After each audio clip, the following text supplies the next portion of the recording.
Hi, this is Paul. Yes, a couple of days ago on Twitter, yesterday, I don't remember when it was, up came a story from the Religion News Service. Nadia Bolz-Weber installed as ELCA's, that's Evangelical Lutheran Church of America's, first pastor of public witness. And I saw her, and because I've been doing all the Mark Driscoll stuff, I thought, oh, that's interesting. I often compare Mark Driscoll and Rob Bell, and that's a valid comparison. But in some ways, this is even a better comparison of like opposites. Now, they elevated her, denomination elevated her in some ways to the evangelistic face. Now, they won't call that, they'll call it public witness. Now, again, I've been reading Molly Worthen's Apostles of Reason, and these tensions go back a long ways in the development of American Christianity, evangelical versus mainline. Now, when I mentioned the relationship that I see between Nadia Bolz-Weber and Mark Driscoll, some people on Twitter immediately reacted. No, because Mark Driscoll, bad, Nadia Bolz-Weber, good. Other people will be like, her, and off you go. But she's one of the few mainline celebrities, and there's some reasons for that we're going to get into in the process of this video. You know, kind of the founder of, in a way, Robert Schuller sort of bridged the mainline evangelical divide quite well. Robert Schuller in Southern California started with a drive-through church, eventually had the Crystal Cathedral. The Crystal Cathedral now has been sold to the Roman Catholic Church. But he sort of is the fountainhead of celebrity, well, not really, at least in the contemporary frame. Because if you go back, you've got Dwight L. Moody, and in fact, many will argue that church fathers were, in a sense, celebrity pastors of their day. I'm not going to get into that into this video, but that's something that we'll have to talk about as we continue to dive deeper into the rise and fall of Mars Hill. So some of you don't know who this woman is, and so I think it's worthwhile taking a look at some of the news articles and getting some orientation so that we can begin to see the relationship between her and the history that has basically gone through the American church in the last 20 plus years.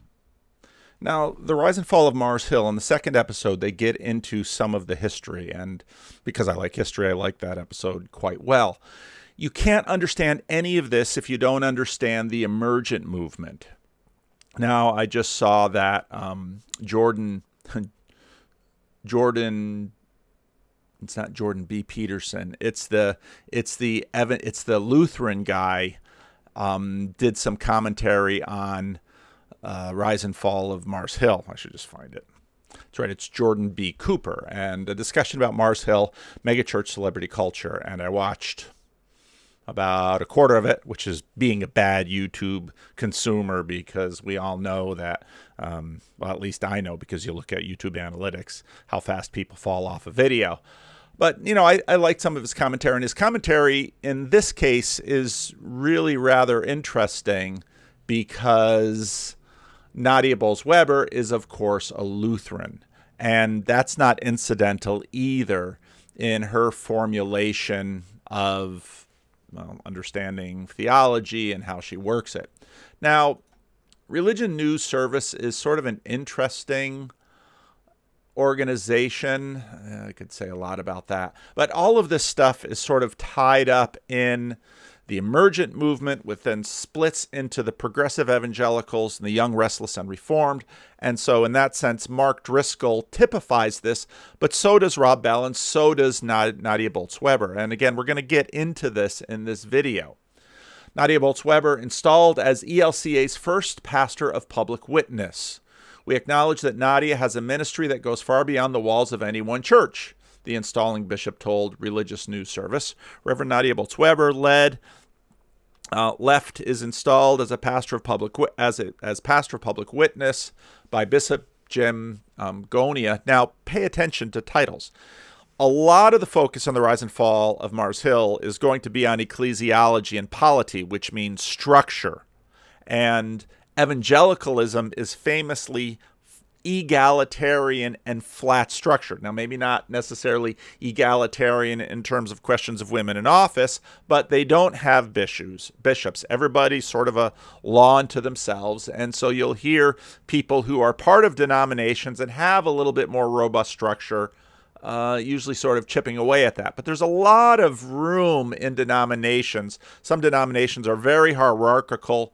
You really have to submit to the bishop. Other denominations have bishops, but not so much. The Christian Reformed Church doesn't have bishops. We're much more conciliar, which means we have groups of people at the head. So at the head of this church is a church council. And so when you get into Mars Hill, you have questions of a board of elders. It was interesting. I thought Jordan B. Cooper's presentation on some of the development of this was quite good. But she, of course, has a bishop of the Rocky Mountain Synod of the Evangelical Lutheran Church in America. Now, that title evangelical is a little bit deceptive because, again, as I spoke about in one of the previous videos, that word means different things in England than it does in the United States, which is why the founders of Christianity today call themselves neo-evangelical, because in Europe, evangelical basically means Protestant, because that was the label that was used in the Protestant Reformation to distinguish themselves from the Church of Rome. In a service at Montview Boulevard Presbyterian Church in Denver, well, that's interesting. Why was the service in a Presbyterian church? Well, this gets into the whole...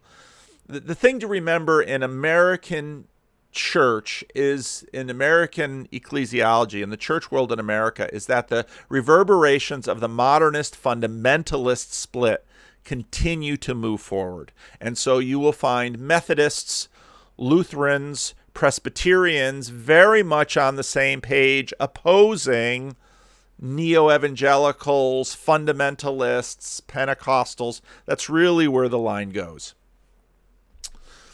Nadia Bolz-Weber was installed this weekend as the first pastor of public witness for the largest Lutheran denomination in the United States.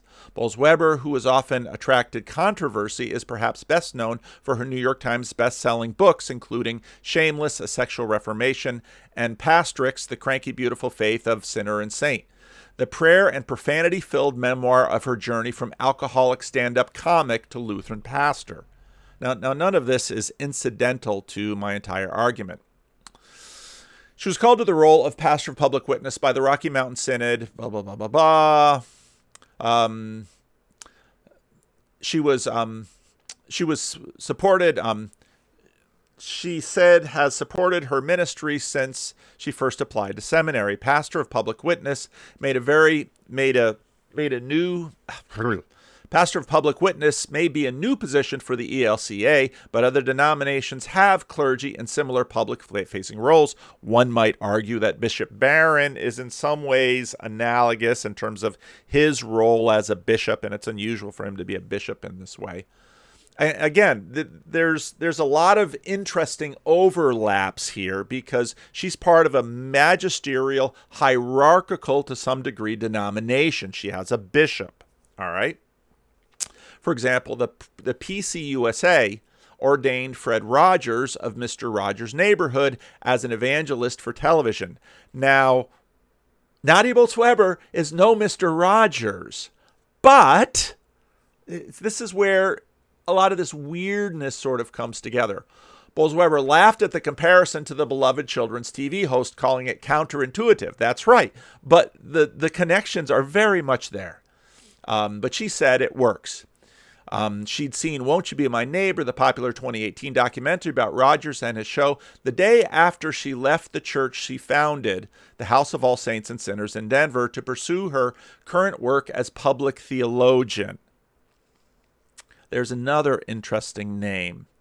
And a while ago, I did some videos on platform and church. And what I said there very much connects in with this. Because, let's say the Southern Baptist Convention is all in a bundle over women in church office. But Beth Moore and many female bloggers have platforms that give them far more power and far more influence than your pastor of a local congregation. And her move from local pastor to public theologian, or their title, what was it again? Pastor of public witness, has everything to do with that. And of course, that gets very much into the Mark Driscoll story, the celebrity church, why Robert Schuller retires and Crystal Cathedral can no longer pay the bills. Mark Driscoll leaves. My next video, I was intended to dive into what killed Mars Hill, but then this came up and I thought this is a nice background for that question. Mark Driscoll, they sort of, okay, now we're going to address you and we're going to talk about accountability, and that's going to come up here. And basically he resigns, flies the coop, goes down to Arizona. You know, he and his wife have an epiphany. God spoke to them separately, and there's a trap that's being laid, and our term call here is done. So he goes down to Arizona, Scottsdale, Arizona, and sort of starts up the same thing. And we'll talk about that a little bit later too. So it's interesting. So then if you go from this article to the other article, why she left the church that she founded, which was also on the same service, headed for a larger stage, Nadia Bolz-Weber leaves her house in order. And again, now she, in some ways, does better than Mark Driscoll because he basically gets kicked out and exploded. She leaves on her own terms. It's a very interesting article. Again, I'll leave all the notes. Congregants pray over Reverend Nadia Bolz-Weber during her farewell services, House of All Saints, Sinners and Saints in Denver, June 8, 2018. So this is, we've had COVID in the middle, but this is sort of 3 years in the making. With silvering hair, dark makeup, liturgically inspired tattoos, Nadia Bolz-Weber stood late on the Sunday afternoon in early July to celebrate her final service as pastor of House of All Sinners and Saints, the Denver church she founded a decade ago as a 39-year-old divinity student. The service was like any other, at half-ass. That's clever. I mean, I don't know. It's fun. Children played freely in the aisles. The Capella Choir finished its opening hymn, and Bolz-Weber invoked God using both feminine and masculine imagery. Only the regular members might have noticed the presence of many first-time packing the church, taking a final opportunity to hear its celebrity pastor preach. Okay, now she's a celebrity pastor. She doesn't have a mega church. I tried to get a sense of how big this church is, and churches don't necessarily publicize these things unless the numbers are really big. And so I just went to Google Maps and looked at the street view, and yeah, it's not a mega church. Maybe, I have no idea. And if someone out there knows, leave a comment. In mid-June, again, 2018, Bolz-Weber, a Lutheran, and now one of the best-known mainline Protestant preachers in the country. Now, this is important, too, because you'll find, she's been on, I think it was Fresh Air. She's been on major podcasts. Washington Post covers her. New York Times Post covers her. This is the kind of promotion that many evangelical celebrity pastors would dream of when it's just not negative press like someone like Mark Driscoll would get. And so a lot of this, again, we're in an attention economy, and a lot of this is about attention. How does she get attention, and how can you be a celebrity pastor in the mainline? There aren't a lot of them.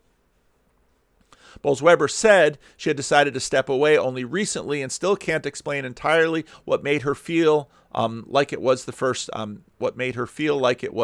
time. She reached a point, she said, where the church still loves me, but I don't think the church still needs me. Now, there's another video I found that was super interesting. Nobody sent me this video. The YouTube algorithm served it up, which is a little bit frightening.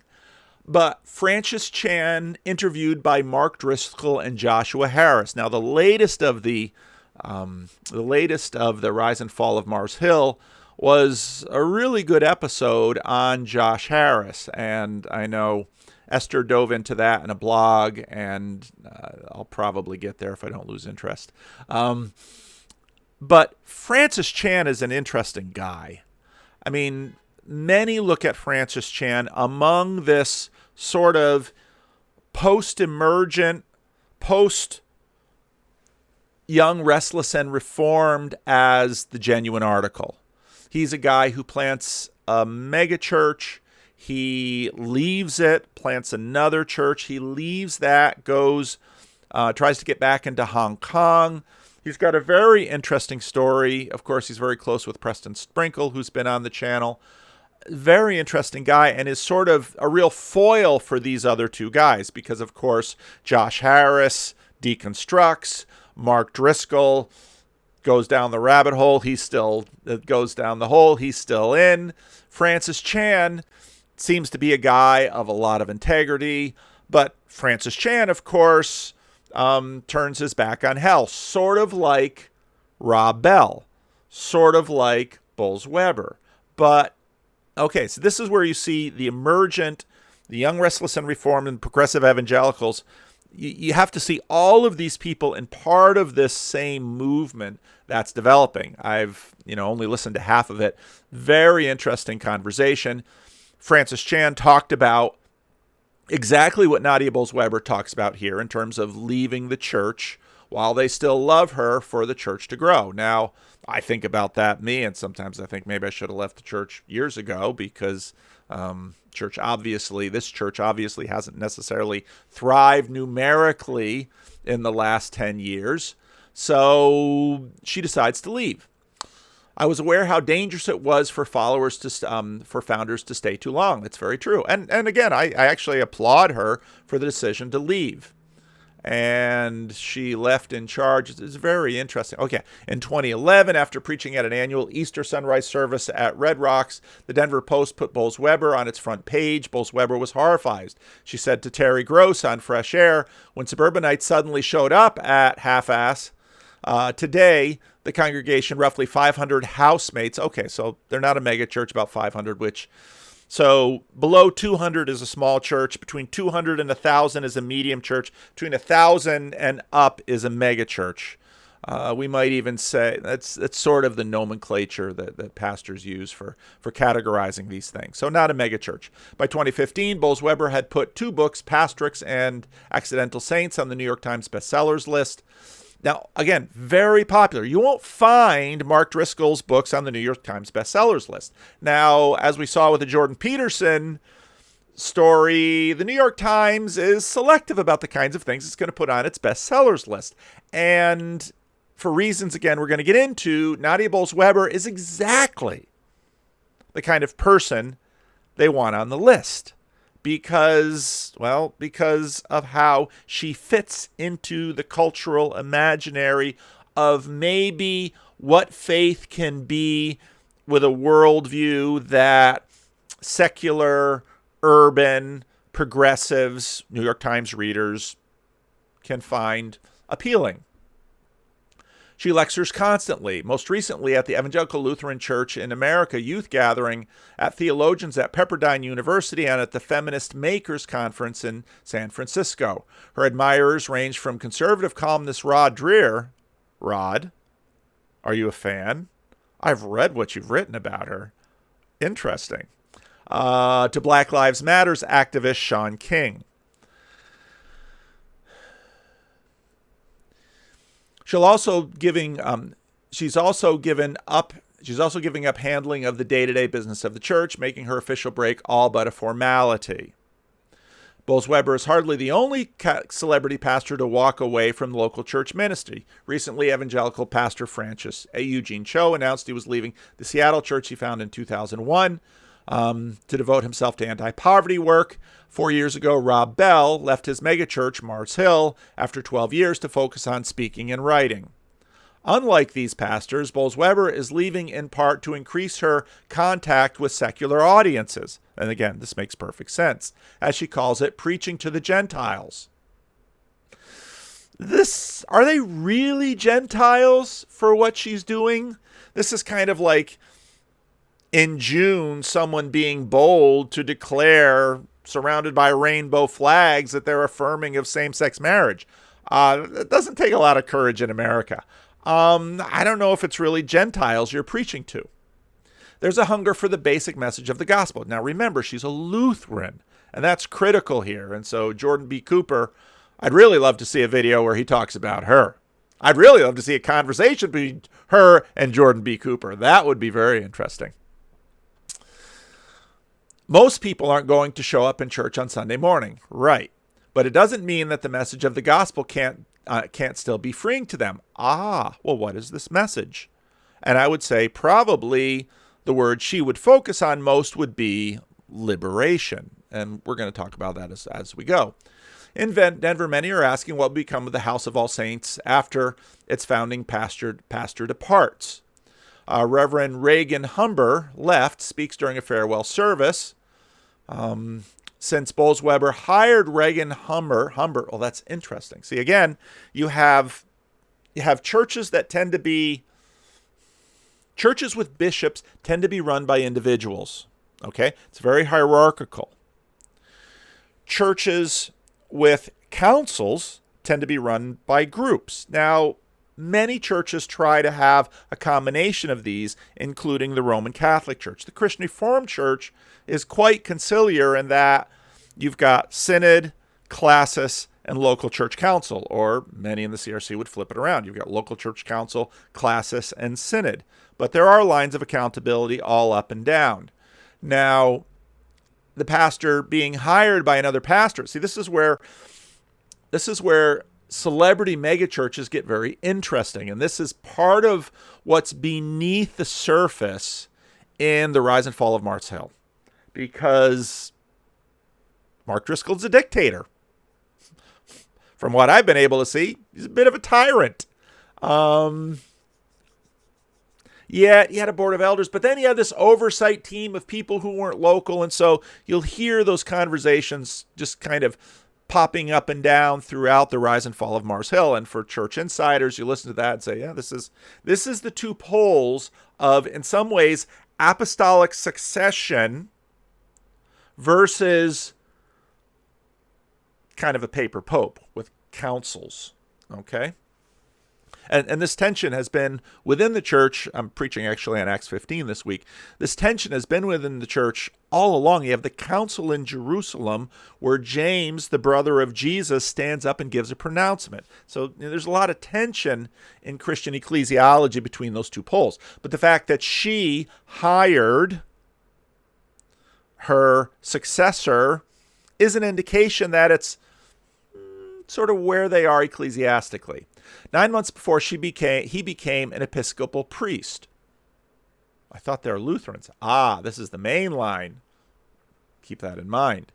She told him to prepare for the day she would leave. She was probably looking for a successor. Admitted she was still shocked when the time came. Now, half-assed pastor Humber said in an email to RNS that he expected that Bolz-Weber's departure would benefit the community. Being a pastor isn't about me. It's not about Nadia. Being a pastor is about the whole community. Okay, so there you see the tension between apostolic succession and a conciliar sense of church. And again, this has been in the church right from the start, right from Acts 15. If you might say that Pentecost is the birthday of the church, Acts 15 is the birthday of church politics. Excuse me. It's about feeding the whole body. Now, this theme is part of the tension beneath the rise and fall of Mars Hill. And that's part of what Mike Cosper is really wrestling with, because celebrity pastors, one-person shows, now probably the church is down to 500. So these are his vestments. Humber, who will take over as pastor. There's a picture of him. Humber takes comfort in the idea that half-assed doesn't look at all perfect. Sure, we're going to screw things up, he said. But we'll screw things up and we'll still come back the next week, and that's where grace happens. That's when church gets real and the dead are raised. This is such interesting stuff because, of course, I mean, there's some of that in me, and you'll see that in my videos and to the degree that you see anything of what goes on at Living Stones. Very non-anxious, high in openness. That collaborative style has made half-ass a powerful model. said Bo Young Lee, Dean of Faculty at Illith School of Theology, who once taught Humber at Graduate Theological Union in Berkeley. Word on church history: if your seminary has the word union in it, it's part of mainline consolidation. Okay? There's Union Theological Seminary in New York. There's Theological Union in San Francisco. You're very much in mainline land here. Humber, who came to half-ass from St. Gregory Nyssa Episcopal Church in San Francisco, is well equipped to carry on the church's alternative vibe. His partner is a hairstylist who moonlights as a drag queen named Fruit Bomb. And Humber is open about his struggles with opiates and alcohol. People in recovery know what it's like to be at the end of your ability, and that's powerful, says Asher, a longtime half-ass member who was the first transgender member to be ordained in the ELCA. O'Callahan was drawn to Bolz-Weber, he said, because she leads from a place of vulnerability, a trait he feels Humber shares. As Bolz-Weber's final service wound down, parishioners came forward to receive blessings from her. At the end, the congregation returned the favor, performing a traditional laying on of hands. Then folding tables were brought out for a classic Lutheran potluck, mainly consisting in casseroles. A woman sang a song mocking the criticism Bolz-Weber occasionally receives for being too progressive and overly tattooed. The congregation's parting gift was a stole with the image of Wonder Woman on it. We're going to talk a little. I'm certainly going to mention Jonathan Pajot's, in my opinion, his best video on parasitic storytelling. None of this is incidental. Symbolism happens. The church has never been mine, she said. It's always belonged to God. Okay, it's always been God's. So there's a little introduction to Bolz-Weber. Now,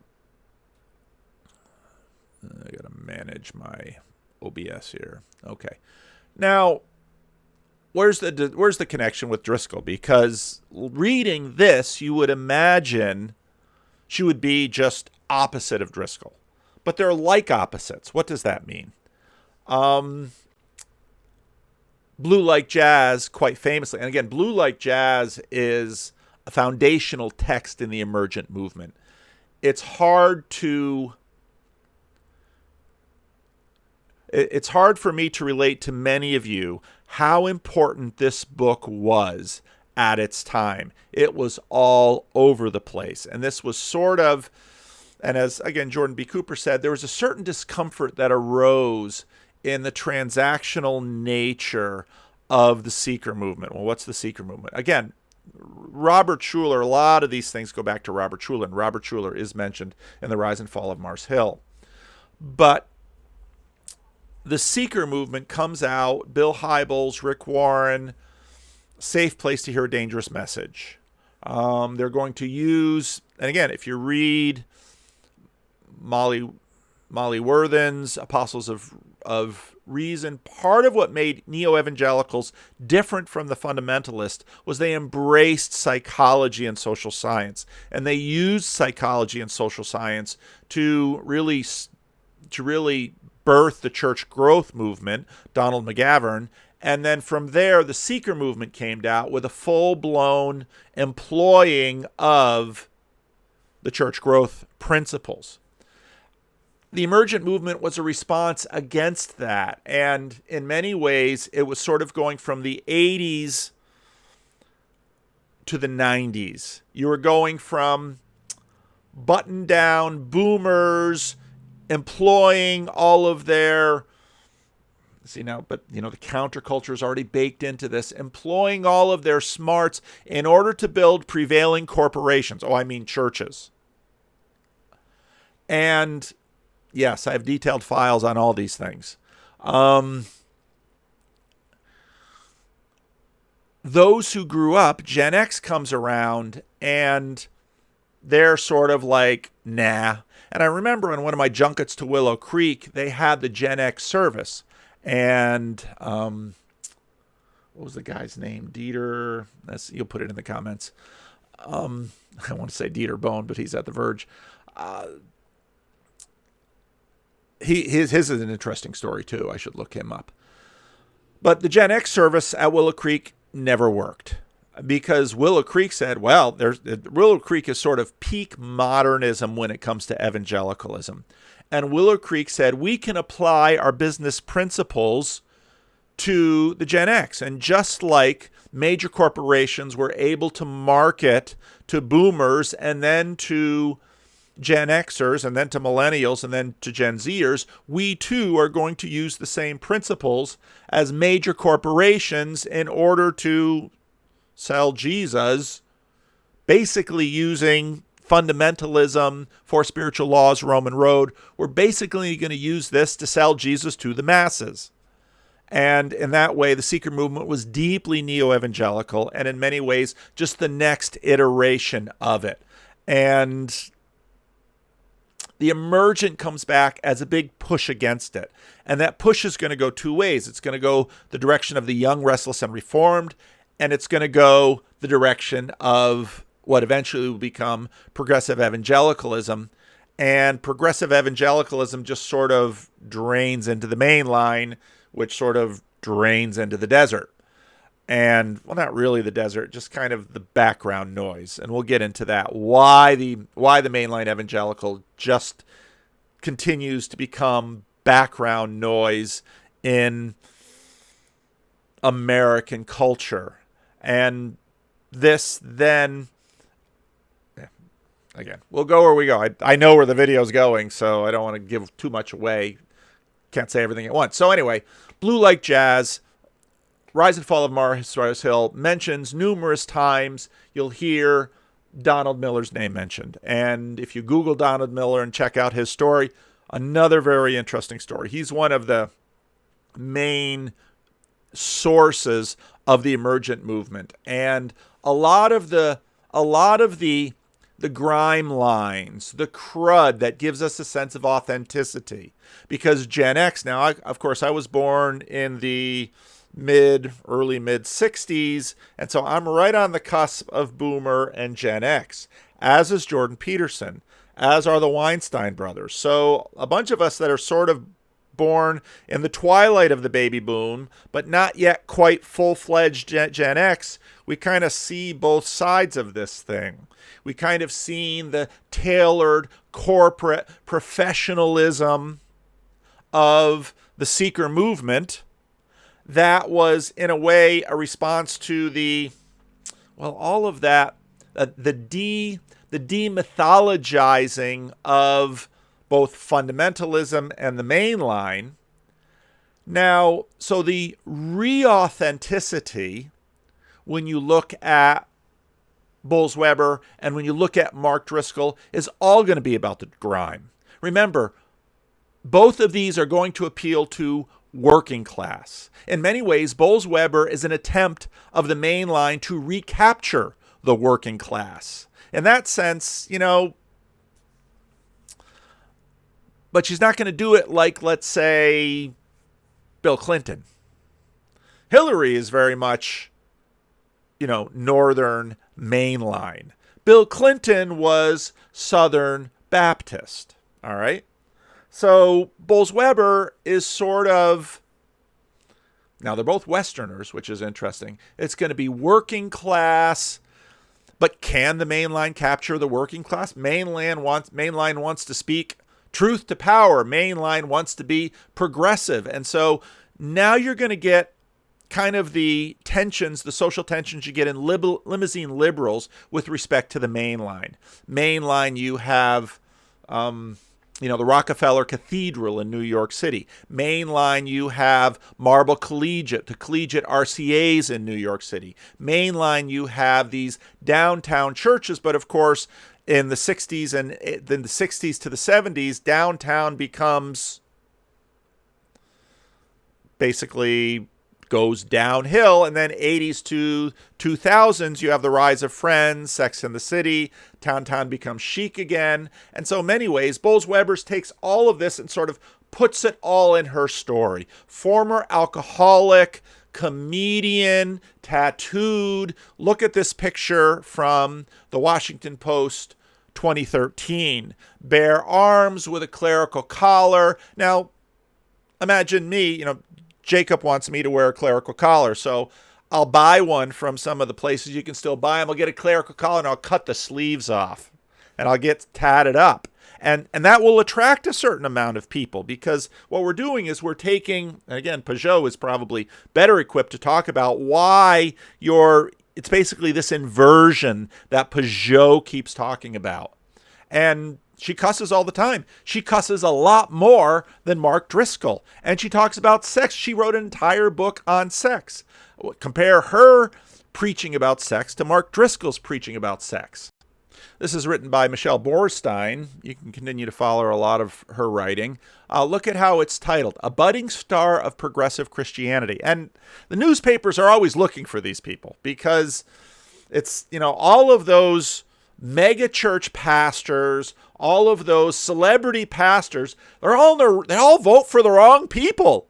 And so, look, we've got one, and it's a woman. Now, Nadia Bolz-Weber's tattooed Lutheran pastor represents a new muscular form of progressive Christianity. Again, this is basically a contemporary of Driscoll. Bolz-Weber's liberal, again, conservative, but again, it's just not liberal and conservative. You can do quadrants and you can map this out.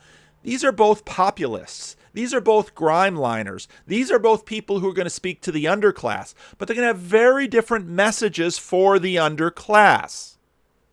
Now, this gets into some of the ironies with the progressive relationship with the underclass, because as many people are noticed, progressives often preach libertinism and live Puritanism. So, would we like Barack and Michelle Obama if they had an open relationship? Liberal, foul-mouthed articulation of Christianity speaks to fed-up believers. You could just as easily say Driscoll's conservative, foul-mouthed articulation of Christianity speaks to fed-up believers. They're preaching to very similar audiences with two different messages. Austin. Nadia Bolz-Weber bounds into the University United Methodist Church, again, this is mainline, sanctuary like a superhero. From Planet Alternative Christian, her 6'1" frame is plastered with tattoos. Her arms are sculpted by competitive weightlifting. And to show it all off, this pastor is wearing a tight tank top and jeans.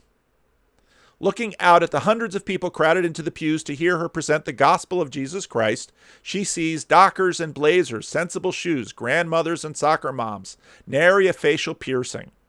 To Bolz-Weber's bafflement, this is now her new congregation, mainstream America. Shouldn't be a surprise. These people who put her memoir near the top of the New York Times bestsellers list this week came out in September. They're the ones who followed her every tweet and Facebook posting by the thousands, who made the Lutheran minister a budding star for the liberal Christian set. Okay, again, just like Driscoll, mass media. Very similar audiences. They're emerging out of the similar pot of what's sort of bubbling under America that a lot of the other religious offerings aren't satisfying. A quick tour through her 44 years doesn't seem likely to wind up here. It includes, oh really, it doesn't? See, part of the problem with a lot of religious reporters is they don't get around enough. This shouldn't be a huge surprise. It includes teen rebellion against her family's fundamentalist Christianity, a nosedive into drug and alcohol addiction, a lifestyle of sleeping around, and a stint doing stand-up in grungy Denver comedy clubs. If you get into the Josh Harris, the latest episode of Rise and Fall of Mars Hill, Cosper made a lot of really good points. And in some ways, when he looks at Josh Harris and says, it's sort of like Kim Kardashian. You have a talent, you know how to be noticed. You know how to use social media. You know how to speak. I mean, pastors, this is key skill for pastor. And if you listen to Driscoll, he does it too. Now, I'm going to talk about Driscoll more because I've started listening to some of his stuff online, and It's nothing new. When I listen to Driscoll, especially in his Reformed years, he's just cribbing Tim Keller and John Piper. That's pretty much, I mean, Mark Driscoll's no stranger to plagiarism. I'll say it. Which is where, strangely enough, the match with her fans makes sense. The type of social liberals who typically fill the pews of mainline churches. Mainline churches' pews aren't filled.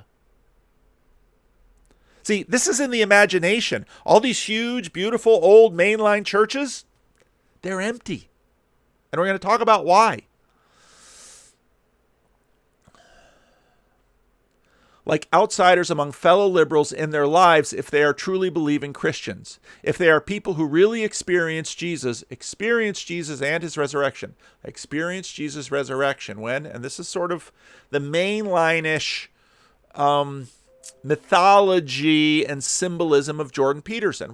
Well, resurrection means, and of course this was the real shock that Rationality Rules got with Jonathan Pageau. If they are people who want to hear words from the apostles in church, not, I don't know who that is, or Barack Obama. In her body and her theology, Bolz-Weber represents a new muscular form of liberal Christianity. Again, Driscoll was a new muscular form of Reformed conservative Christianity in his heyday, one that merges the passion and life-changing fervor of evangelicalism with the commitment to inclusiveness and social justice of mainline Protestantism. I've been starting a little stream on Twitter, just plucking things out of news articles. Buzzwords are holy words. So remember that. Buzzwords are holy words. She's tatted up, foul-mouthed champion of people sick of being belittled as not Christian enough for the right or too Jesus-y for the left. Interesting. There's always a market. You show us all your dirty laundry. It's all out there. The Reverend John Elford of the University United Methodist Church booms, as if he is introducing a rock star, leading the cheering crowd into an impassioned round of hymn singing. Bolz-Weber springs on stage to do a reading from her book, but first she addresses the language that's about to be unleashed on the pulpit. I don't think church leaders should pretend that there's something they're not. The crowd erupts in applause. Bolz-Weber pulls out a new kitschy item that she raffles off to raise money for church charity. She waves a gift certificate for a free tattoo. Then she speaks to her new reality. You ladies over 70 dig deep because you know you want it. And so you can read the whole thing. Christianity, Bolz-Weber preaches, has nothing to do with rules. Now, this is 2013. 2021... Ever read Everyday Feminism? There's a lot of rules.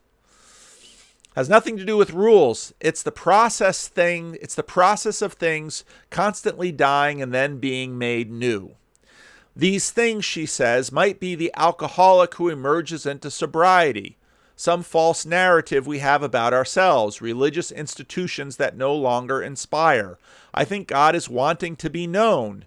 And in my experience of God wanting to be known is much more a person who is much more in the person who is annoying me at the moment rather than the sunset. She says, she's presenting these God is presented in these challenging interactions. I never experienced God in camping or trees or nature. So we've got an urbanism going on here. I hate nature, she told the Austin crowd. God invented takeouts and duvets for a reason. So read the whole thing. Very interesting. Now, again, like Driscoll, she's sex positive. Now, if you want to read an interesting take on her book in Christianity Today, now, part of the reason I subscribe to Christianity Today, now, a lot of people interpreted what I said as very negative of Christianity Today. I've got a nuanced view of Christianity Today. I just thought it's ironic, but yet apropos of their deconstruction of Driscoll and some of the points that they'll make about how in many ways he begins in the emergent and he winds up just like the seekers. And you're not really going to deconstruct celebrity pastoring as wholly a evangelical thing when you've got Oprah, Rob Bell, and Nadia Bolz-Weber. Because they are celebrity clergy, they just don't have churches. And the reason they don't have churches is it's tough to do this and church because of the political alignment. Now, so the book that she came out recently, Shameless, A Case for Not Feeling Bad About Feeling Good. And again, she gets a significant write-up in the New Yorker. Evangelical pastors would die for something like that. A lot of celebrity pastors, what they're good at is finding a way into the media. Look at Carl Lentz and kind of the flashy Hillsong people. But now there's a like opposite with Driscoll here because, and if you listen to the Rise and Fall of Mars Hill about women, there he goes into, Mars Hill and Mark Driscoll's outspoken use of sex. Wives should please their husbands. Husbands should please their wives. Now, again, this is evangelicalism, so it's all within marriage. Not so for Bolz-Weber. There, you're much more in the realm of authenticity. But now, again, which rules? Because Driscoll's going to have rules, and increasingly, the sexual revolution has rules. And those rules always emerge. They always do. And this, again, is when we get into Peugeot country, because there is an order to the world, and people, even if they're deconstructing certain rules, they're going to make new rules. There are always rules. So this isn't about rule-based Christianity. That's easy to say in 2013. It's tougher to say in 2021. Now, some of you might say, well, why is it always about sex? And that's a very good question. Again, as I said, I listened to the entirety of Christine Hayes's Yale course on the Hebrew Bible. And right off the bat, she notes one of the Jewish distinctions. So there's two main Jewish distinctions. One is she's sort of following Ezekiel Kaufman and the religion of Israel and the distinction between paganism and the meta-divine realm. Now, Christine Hayes is a modernist, Yale University lecture, very much given within a secular frame. I talked to Jacob a little bit, and he said she probably falls sort of into the modernist, progressive. I'm not always sure which nomenclature goes in the Jewish community, but we would say the liberal Jewish community. But the two biggies are contra the meta-divine realm, which is pretty much assumed in all of the rest of paganism, and a peculiarly conservative, and I use that word guardedly, approach to sexuality. Now, we consider it conservative. In the Roman Empire, it would be radical. Now, again, I just finished reading Tom Holland's Dynasty. And so when Claudius takes the throne, Tom Holland, not the throne. No, I'm not really sitting on a throne.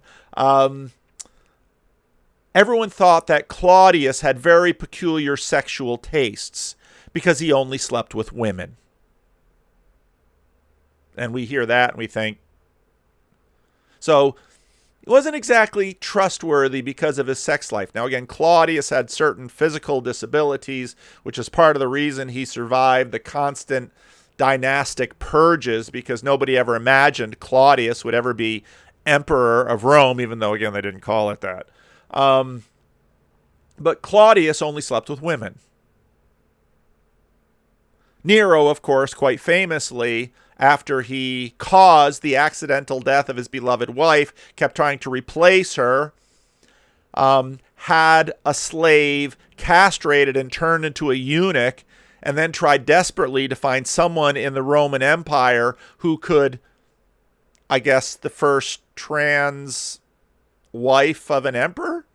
See, are eunuchs really trans? This is where these things get very complex. So he really wanted to turn his eunuch wife into something that biologically could produce an heir. And there was no such technology in ancient Rome. So that, and if you listen to the rest of his history, Top 10 Eunuchs, you'll hear his story. What pronoun do we use for eunuchs? What pronoun do we use for eunuchs whose emperor husband had him castrated because he accidentally killed his favorite wife?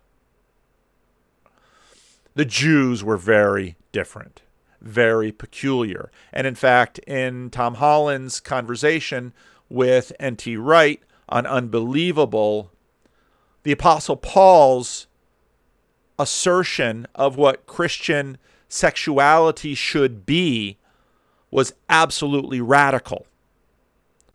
Paul was the radical. Conservative Roman Emperor sexuality, well, we'll talk about that in a minute. And I was thinking about this morning as I was preparing the slides. There's some connection, perhaps, between the idea of the metadivine realm and Christian paganism, because in some ways, the metadivine realm is a feminine space. It's a receptive space. It's a space, it's a tohu wavohu, chaos and order. It's the same femininity of the sea. And the Hebrew God is masculine. He comes in and he pronounces light and darkness. And to talk like one of my favorite Roman Catholics, Mary Cohen, it's that masculine energy. Look at a fist. When we do like this, aren't we raising a phallus in public? One of former pastor of this church, dear friend of mine, loved him greatly, tremendous evangelism, great singer. He and his wife were great, as many pastors and pastors' wives were. She was a terrific pianist. He was a great singer. But he would often lead worship and do this. And there were some people that just couldn't help but laugh because this, well, we all know what this means. This is masculine energy, and the metadivine realm is feminine, and God comes in and let there be light, and he separates, and he defines, and he brings order to chaos. Driscoll was bringing order to chaos, right? Masculine. And so the Hebrew God is very masculine. And the realm into which the Hebrew God steps and brings order out of the tohu wavohu is feminine. All right? Again, you guys have been watching Jonathan Peugeot. This should all be just review. Now we're really going to have some fun. This is feminist masculinity. Masculinity, feminists believe, at least some feminists believe, is only safe when a woman does it. Two of my favorite progressive Christians to follow on Twitter, Joe Lerman and Mike the Therapist. Mike lives in Sacramento and has written some books. Used to be a pastor in a more conservative denomination, left it to become a therapist, and he tweets pretty reliably progressive, sex-positive stuff on Twitter. Joe Lerman, people who have an issue with trans women using women-only spaces should just be honest and admit they are afraid of cis men. And the thing is, yes, same. All women are afraid of cis men. That's why trans women need to have the safety of women-only spaces. Mike the Therapist says, note what Joe says. All women are afraid of cis men. It's true. Men, allow space for this truth. Some of you might wonder how I keep remembering and finding these things when I find things that I think are interesting or might be memorable. I log them on my blog. And so my blog is, again, not a list of things I believe in or agree with. My blog is a list of things that I find interesting. And I found this a few years ago, July 6, 2017. I'm done pretending men are safe, even my sons. I have 2 sons. They are strong and compassionate, the kind of boys other parents are glad to meet when their daughters bring them home for dinner. They are good boys in the ways good boys are, but they are not safe boys. I'm starting to believe there's no such thing. I wrote an essay in the Washington Post last year during the height of the Brock Turner case about my sons and rape culture. I don't think it would be controversial when I wrote it. I was sure most parents grappling with raising sons in the midst of rape culture. The struggle I wrote about was universal. I thought, but I was wrong. My essay went semi-viral, and for the very first time, my sons encountered my words about them on their friends' phones, their teachers' computers, and even overheard them discussed by strangers on a crowded metro bus. It was one thing to agree to be written about in relative obscurity, and quite another to have my words intrude on their daily lives. One of my sons was hurt by my words, although he never told me so. He doesn't understand why I lumped him and his brother together in my essay. He sees himself as the good one, the one who is sensitive and thoughtful, the one who listens instead of reacts. He doesn't understand that even quiet misogyny is misogyny, and that not all sexists sound like Twitter trolls. He is angry at me now, although he won't admit that either, and his anger led him to conservative websites and YouTube channels. Probably found Jordan Peterson. Places where he can surround himself with righteous indignation against feminists and tell him it's ungrateful women like me who are the problem. Basically, she goes to this and says, my sons aren't safe. I love my sons. I love some individual men. It pays me to say that I don't feel emotionally safe with them, and perhaps never have with a man. It needs to be said because far too often we are afraid to say it. For some, masculinity is only safe when a woman does it, because people aren't giving up on masculinity even if they wish men were abolished. And remember what I said about this? So this is a really interesting Christianity Today article written by Tish Harrison Warren, who is a very interesting writer. Did I get her name right? I'll read some of it. But let's just jump to it. The church made vagina sculptures long before Nadia Bolz-Weber, but early Christian Ionic art symbolizes baptism, not free sex. February 26, 2019. In case you haven't heard, Nadia Bolz-Weber recently commissioned a statue of a vagina. She gifted the statue to Gloria Steinem, who I hope will put it on her mantle. Though in a pinch, it could double as a paperweight or a spoon rest. The sculpture exists as part to promote Bolz-Weber's new book, Shameless, and in part as a kind of performance art protest against the damage done by purity culture. She invited women to mail in their purity rings in exchange for a certificate of impurity, and then melted them down to form the statue. Bolz-Weber has been applauded by some as an artistic celebration of female sexual liberation. Her critics, by contrast, bring up the authority of the Bible, the Christian call to repentance, and the need to distinguish destructive parts of purity culture from basic Christian sexual ethics like chastity and marital fidelity. Others take issue with the icon itself as a fertility idol, or at least a sex idol, since I'm assuming the statue is on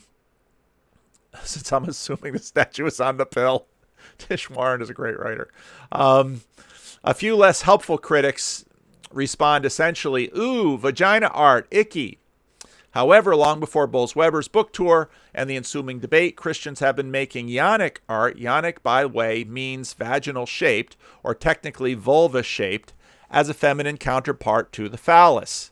And then she goes into that. And what I noticed,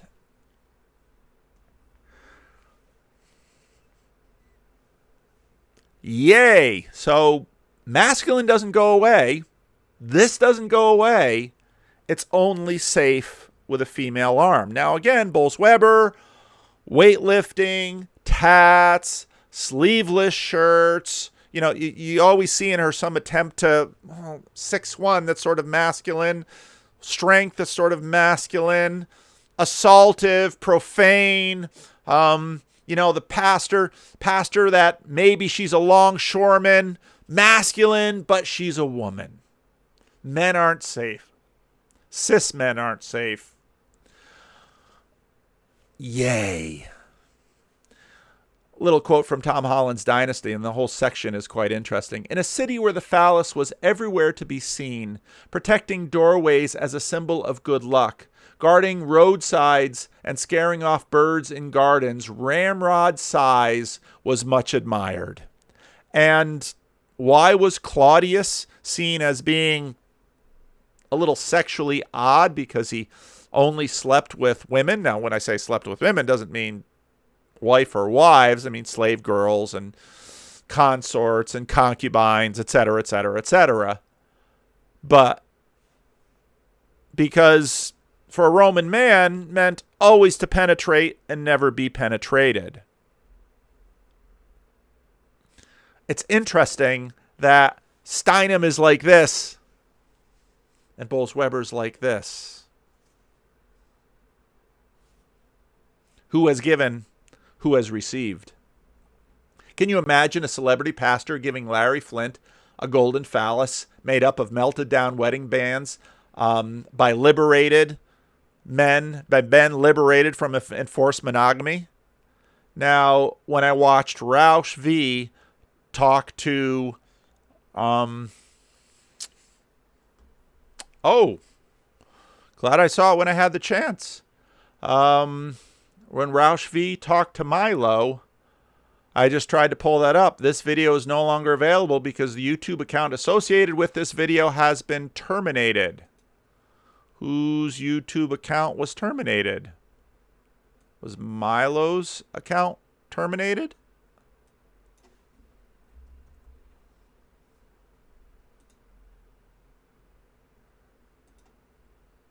Yep, Milo's account was terminated.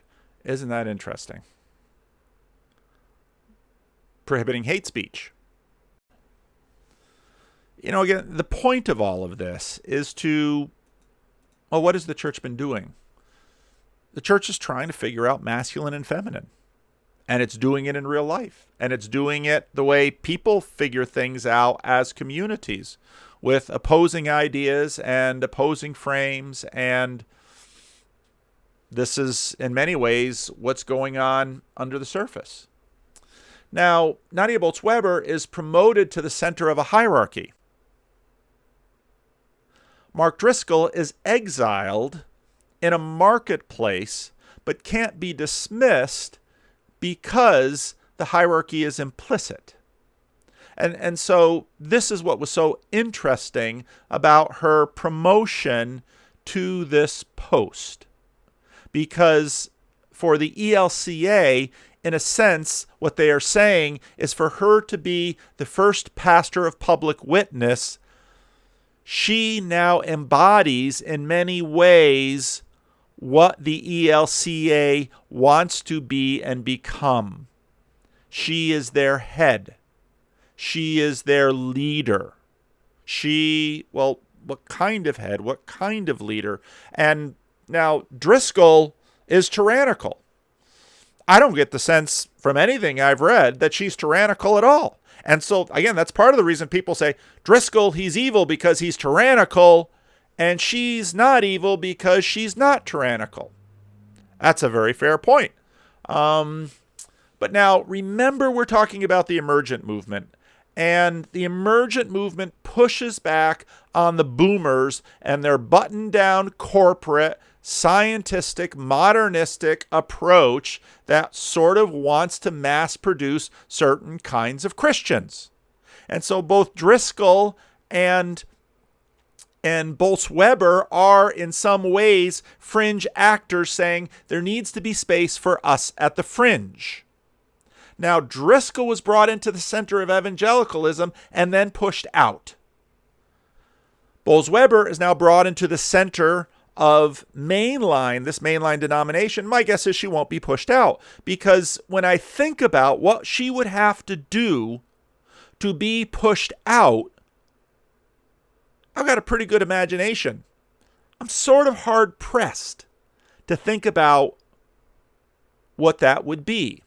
Now, both are responding to disappointments by embracing a certain brand of conservatism. Now, for Driscoll, the conservatism is obvious. Bolz-Weber, she wouldn't be anywhere near as interesting if she didn't use Christian iconography, if she didn't show up in a sleeveless shirt with a clerical collar, if she wasn't festooned in sort of steampunk goth Christian stuff. Okay? There's a conservatism in there too. But just like I said, the Apostle Paul in his approach to human sexuality was radical against the conservatism of the Roman Empire, in which the Emperor Claudius is weird. There are different layers of conservatism under Nadia Bolz-Weber, and in some ways, this is how we're tracking. Every church is always in danger of paganism. Different churches are in danger of different kinds of paganism. The main line is in danger of a particular type of paganism that Bolz-Weber is in some ways exemplifying.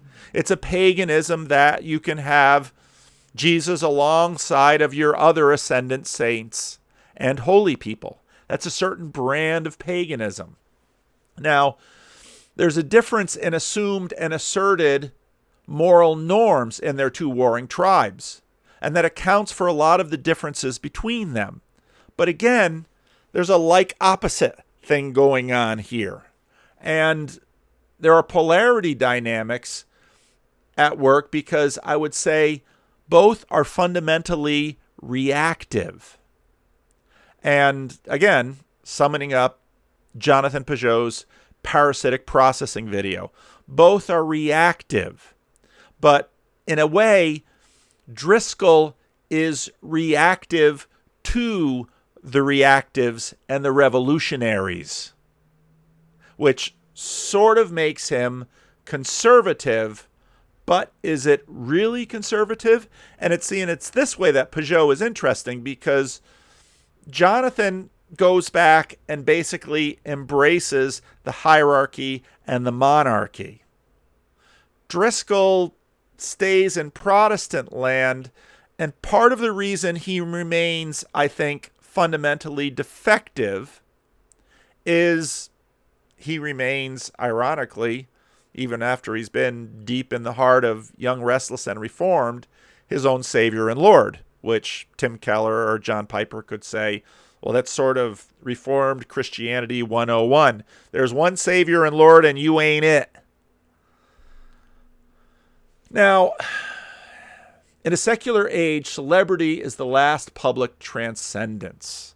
I picked that up in Mike Cosper's latest episode, I Kiss Christianity Goodbye, on Josh Harris. Fascinating. And Cosper has been doing a lot of reading and analysis, as many Young, Restless, and Reformed. Hansen, too, who Gospel Coalition, Colin Hansen, termed that, gave us that meme, Young, Restless, and Reformed. You'll find Hansen quite often reading or commenting on Charles Taylor.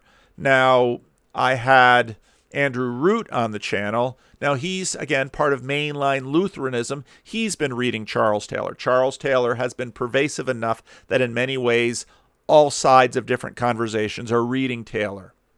And I think Cosper is dead on right here.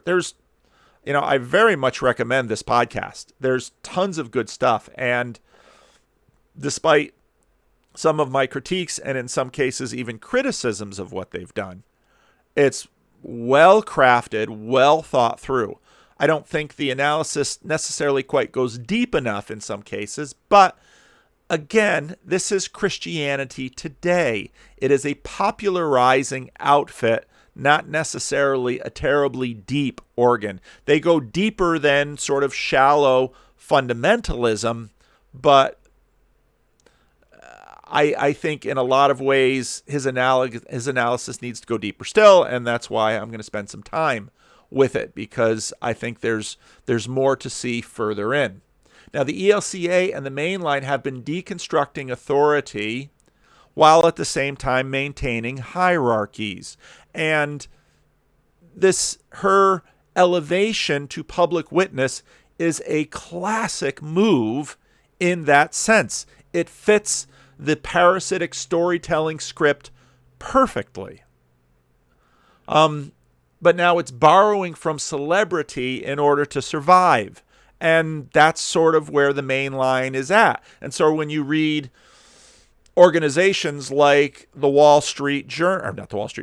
the Washington Post and the New York Times celebrating her, is because there's an ongoing anxiety that even though they always feel to be winning in sort of their progressive revolutionary sense, these dynamics that Peugeot lays out nicely in parasitic storytelling come into play. That if you're a revolutionary, you can never really sit on your haunches. And Peugeot brings up then the Chinese Cultural Revolution. You have to keep critiquing deeper. There is no pure thing. Masculinity must always be done with a feminine fist, but it's still masculinity. You can't get away from it because you're always dependent upon the thing you are revolting against.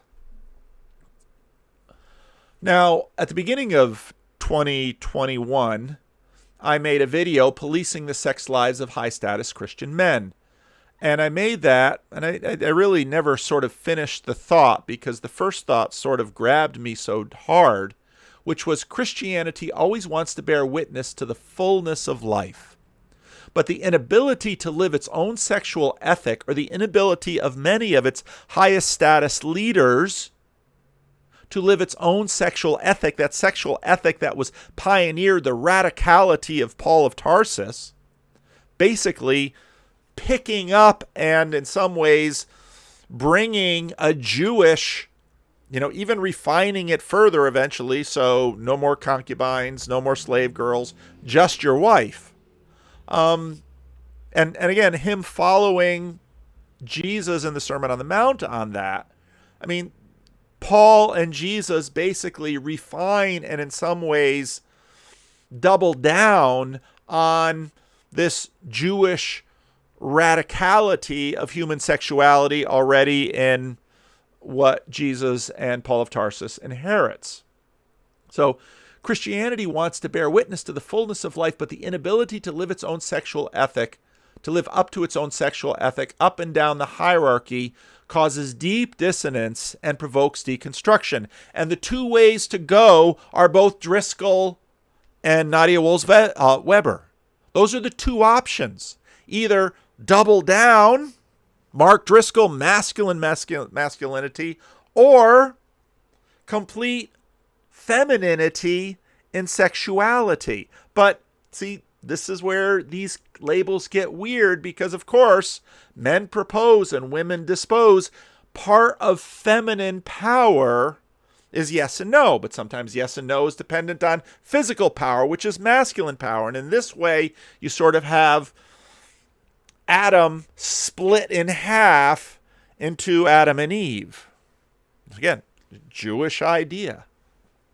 Both Driscoll and Bolz-Weber seek a resolution to this dilemma, and both have a sex-positive root.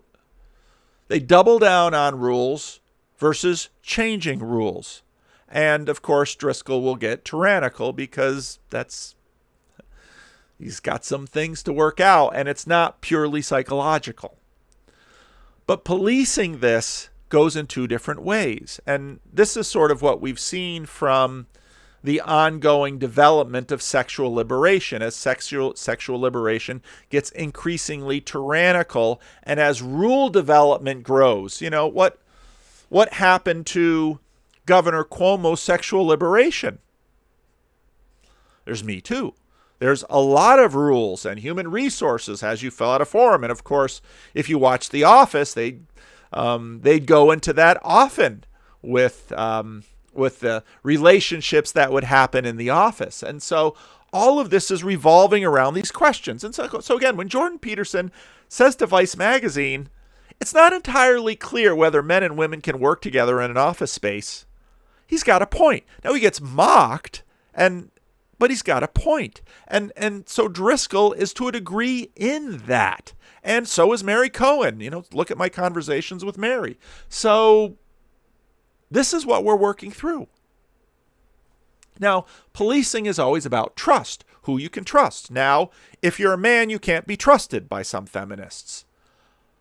Driscoll doesn't really seem to trust anybody but him and his wife. And that's kind of classic in certain tribal structures. And in some ways, celebrity megachurches become tribal structures. So, kudos to Bolz-Weber for stepping away from her church before it becomes a celebrity church. And if living stones would ever grow large because of this channel, these dynamics would come into play.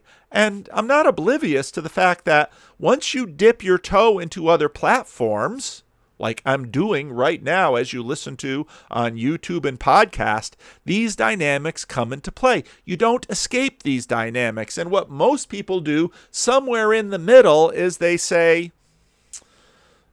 masculine power needs to be under control. That's what Mark Driscoll says. It's dangerous. That's what the feminist says. They're both right. You're going to have to find a way to live with both truths in an imperfect world. And that's going to involve trusting, and trusting people is going to involve people failing. That's the way it goes in this world. Try to control people. Go ahead. People are very hard to control. People make very bad slaves. Now, in some ways, and the Liam Thatcher piece touched on this, abuse is in some ways becoming the new racism. David Brooks just had a very interesting article, What's Ripping American Families Apart? Well, many young people believe themselves abused, and many parents are like, how have you been abused? You weren't sexually abused. You weren't physically abused. I was relationally abused. There's going to be a lot of gray areas in that. Now, please hear me right. Relational abuse is real. But where do you draw those lines? And, some of those similar things we have around racism. See, the difficulty is that once you create sort of this super stick with which to beat people, you're a racist.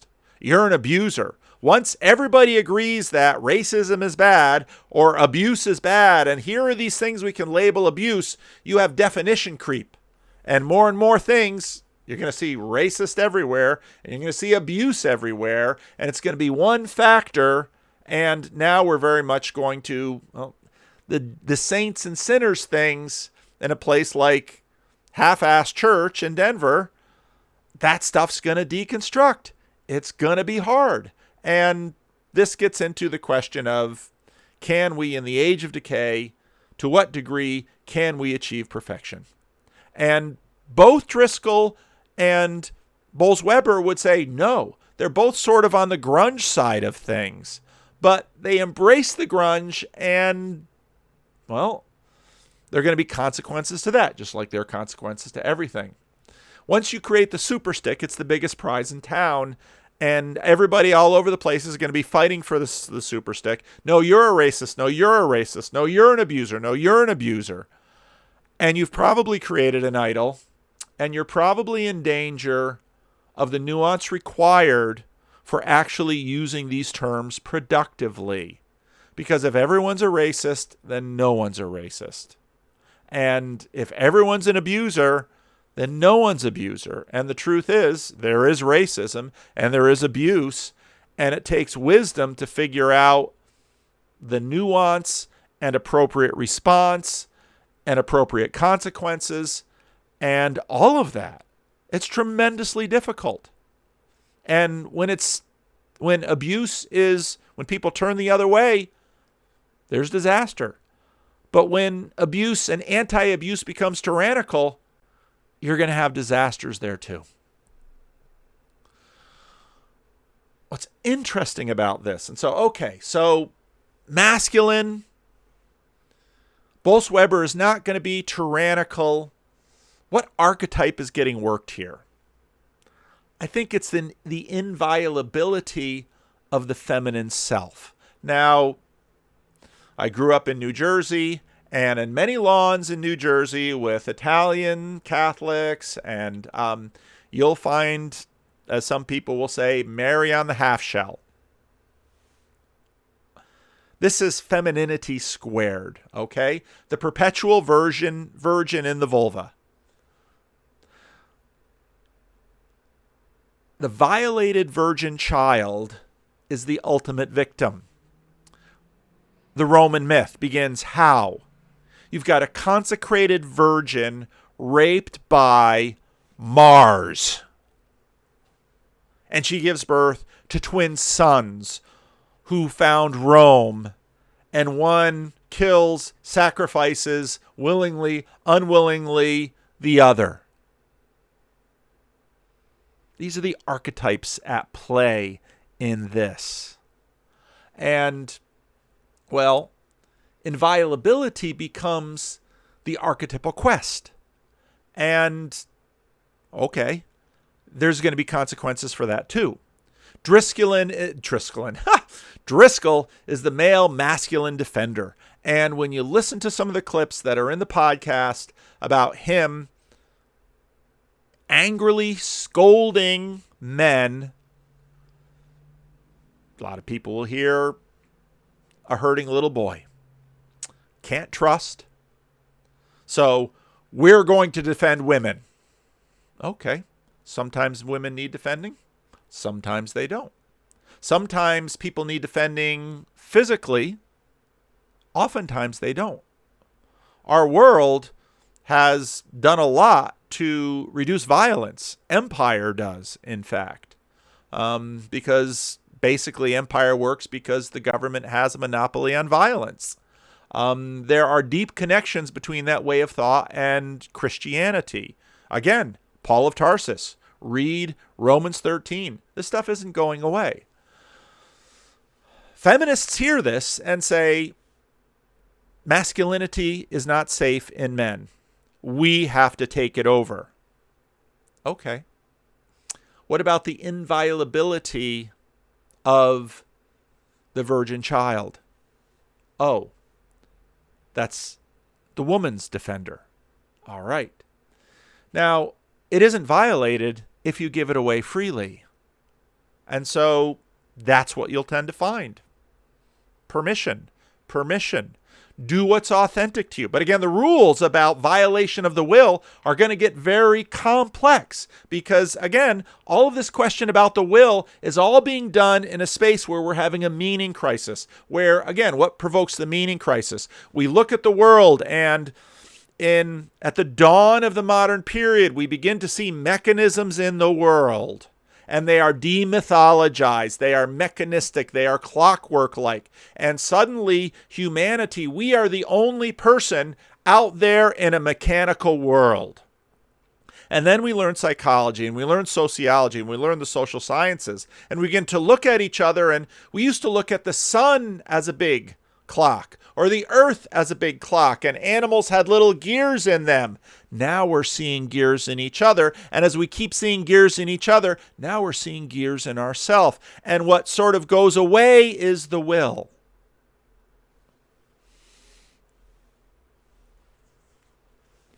But you've made the will inviolable.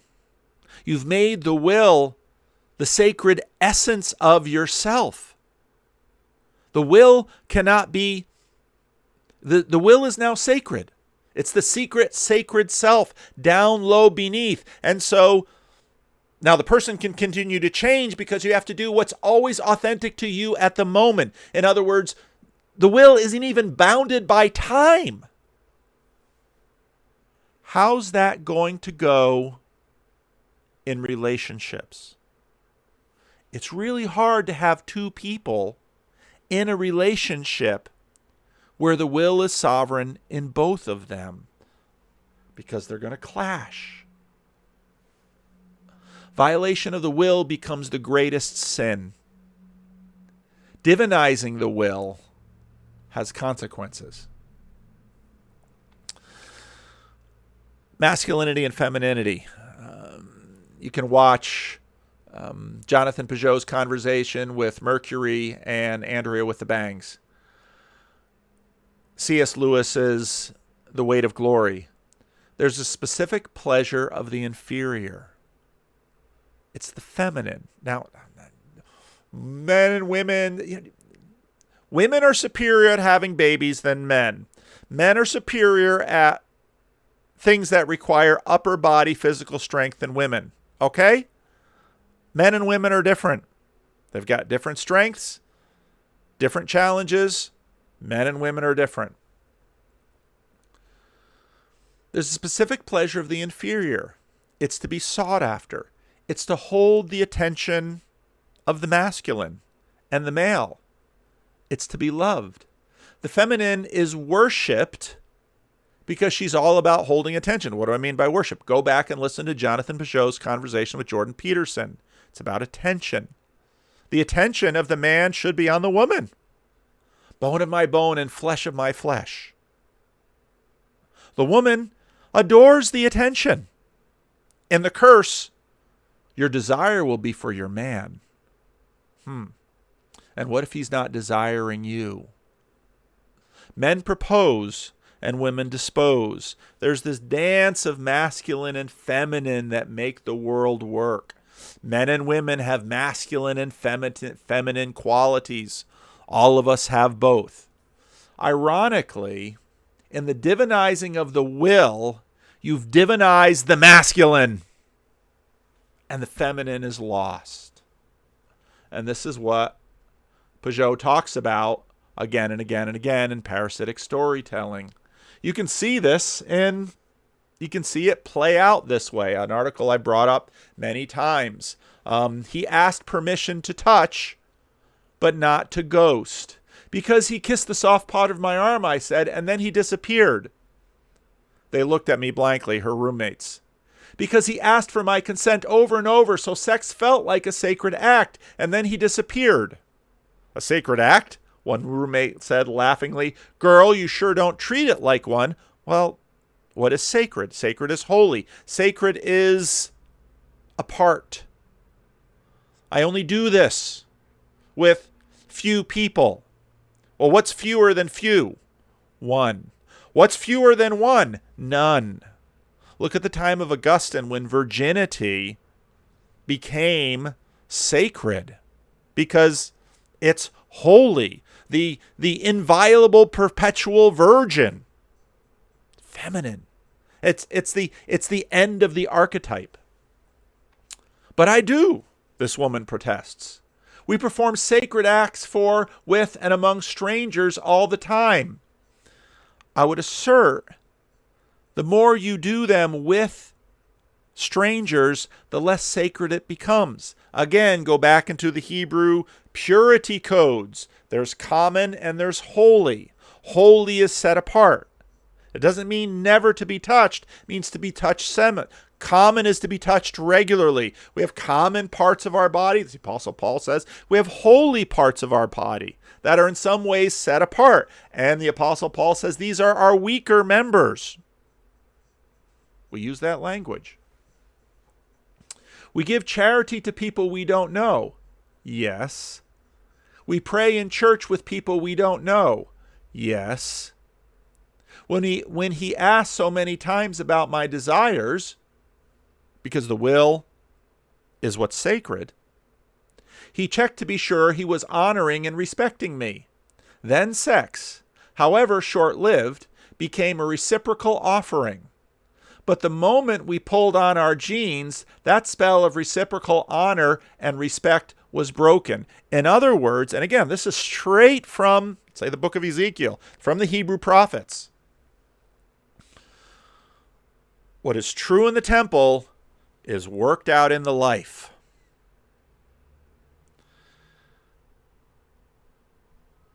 The secular world longs for something sacred, but it can't violate the will because that's what's sacred to it, its own will. The cult of authenticity is really the cult of the sacred will. Not even bounded by time. I have to be authentic to me now, right now in this moment. If it was last year, my name, my pronoun, my gender, my religion, that's not authentic to me now. It's a terribly hard way to live as creatures that live in time, as creatures who are meant to live communally. This is part of the reason mainline churches, if the will is elevated too high, can never have a church, or at least not a very big one. Maybe with a celebrity pastor because, well, wills are tricky. I feel authentically like my favorite soda is Coca-Cola. But now we're looking at each other. Well, have you been duped by advertising? Then you have the crisis of the authentic will. How can I know that authentically the secret sacred self loves Coca-Cola when what? When I've been bombarded by commercials. Well, now we're back to commercials. Now we're back to the seeker movement. The emergent movement tries to say no to the seeker movement. I'm an authentic self. Do you use Apple products? Commercial. Well, the main line, struggling for sacredness and identity in the modern realm. We have a celebrity. Let's yank her up the hierarchy. It's the way these things work. Reality lays itself out. There's an order that can't be broken. Now, Bolz-Weber moves to the center. What does that mean? She is now the face of the ELCA. That's what they want from her.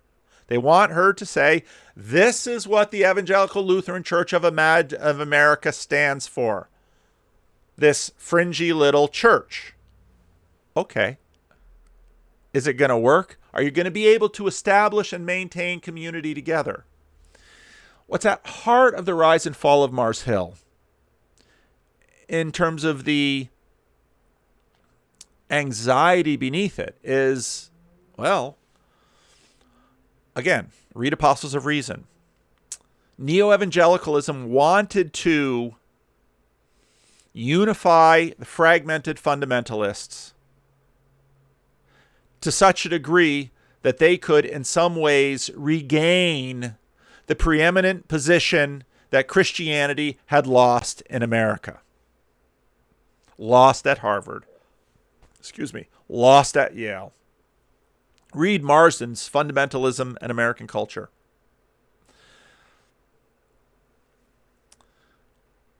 Jesus' story becomes part of the pagan pantheon. It's a loss of Christian exclusivity.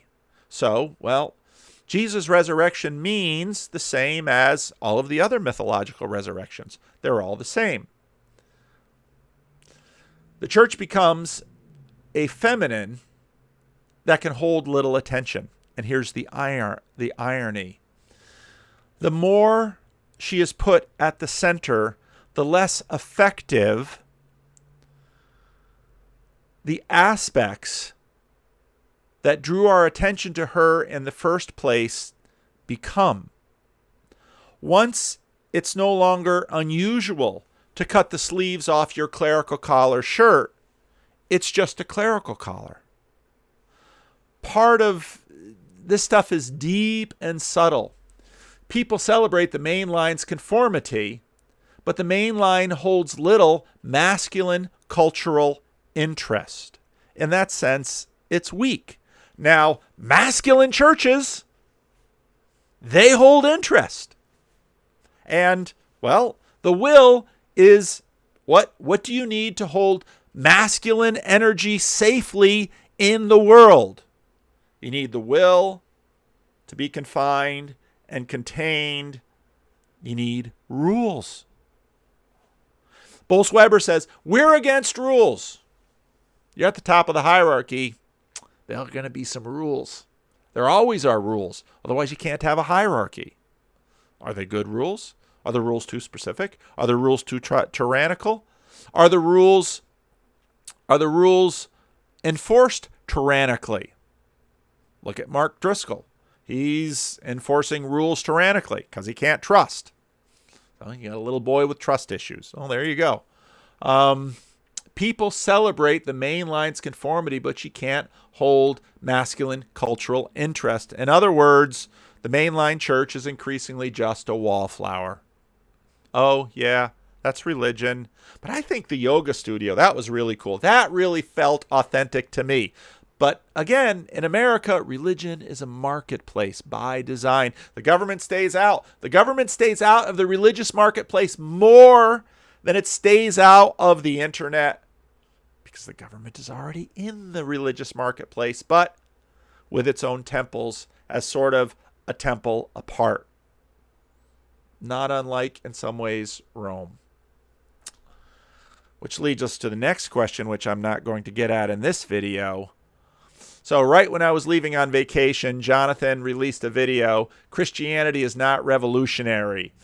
And Julian sent me a message almost immediately, you gotta do a commentary on this video.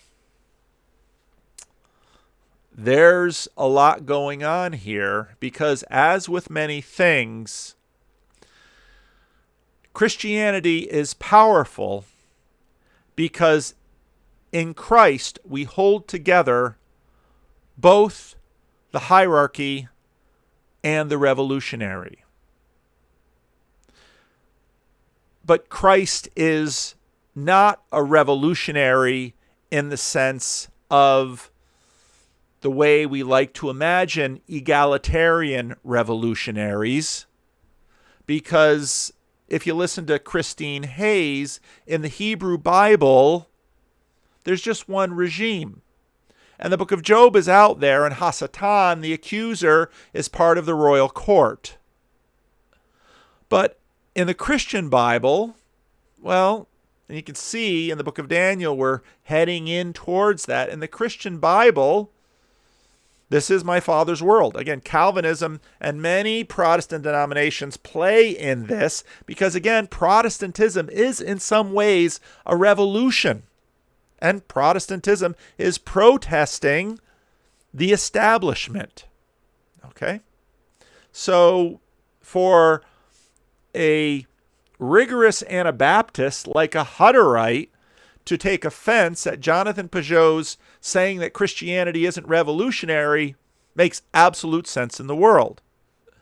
Jesus is a revolutionary like Aragon is a revolutionary, or Frodo is a revolutionary, or Gandalf is a revolutionary, because in Middle-earth they are under the sway or threatening to become under the sway of Sauron. And so Jesus is the king who turns over the illegitimate regime in order to manifest the kingdom of God. And it's not a meta-divine realm where there is no boss. It's just an empty feminine space with its own rules that are disposing, and the gods, the masculine gods, how to figure out how to act in that. It's a masculine God that creates a feminine space in which we live and move and have our being.